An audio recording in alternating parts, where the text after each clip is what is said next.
天刃不拔，智商在线，长得好看，不得已向他射箭。其实相对已经到极致了已经是很甜，已经很甜了。Hello， 优客的朋友们，大家好，我是刘宇宁呢，在《珠帘玉幕》当中饰演燕子京。燕子京是一个不问情爱、一心复仇的人，你觉得他为什么会被端午打动呢？让端午改变的节点是什么？可能在他就是这一辈子非常苦的这个心路历程当中，可能端午对他来说是一缕阳光吧。其实就是跟他相处的过程吧。然后感受到他身上那种自强不息，然后这种积极向上的这种精神吧，就觉得好像这个女孩身上有跟我很多相似的地方，但她呢又很多东西是很积极阳光的去处理的，然后呢我就觉得还蛮吸引我的。请说出端午的3个闪光点。天刃不拔，智商在线，长得好看。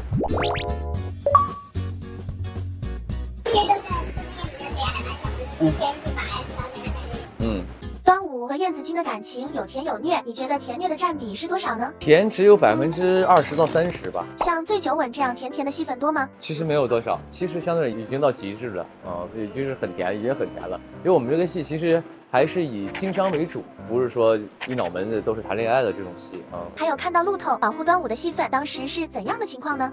那个其实还好，因为就是它算是一场连打，它是有打戏的嘛。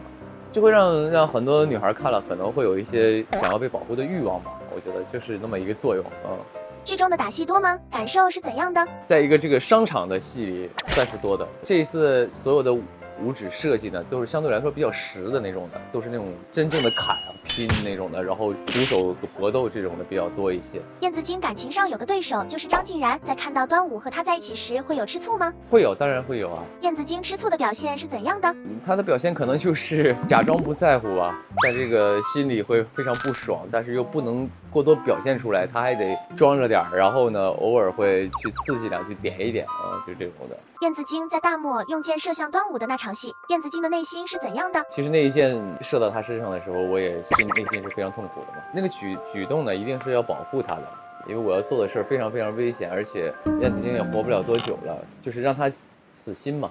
因为你被网友们称为爱情保安，今天想请你化身燕子京的爱情保安。下面有3个端午和燕子京相处的情节，请为他们唱一下 BGM。情节1：燕子京病痛发作，端午不顾危险照顾他。我为你抖落一身风雪，愿光为你停留。这个就是比较符合这种慢慢的给他抚摸伤口啊，缠绷带的这个。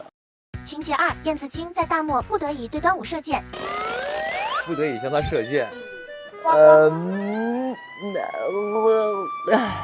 会很痛嘛，就是内心很疼那种的。来个什么呢？有一首歌叫《别梦寒》，也是我的歌啊。可是凄寒风，吹着落叶纷纷，烟云中浮沉，粽叶般的钟声，就很安静，但是内心是波涛汹涌的那种感觉。情节3：端午和燕子京互通心意在一起。你说爱情就像满载故事盛开的花，我翻越山海送给你呀，你就再等一等我好吗？也是个 OST 啊。最后，请给大家安利一下《珠帘玉幕》吧。《珠帘玉幕》呢，已经这个在优酷播出了，也希望大家多多支持《珠帘玉幕》，谢谢各位。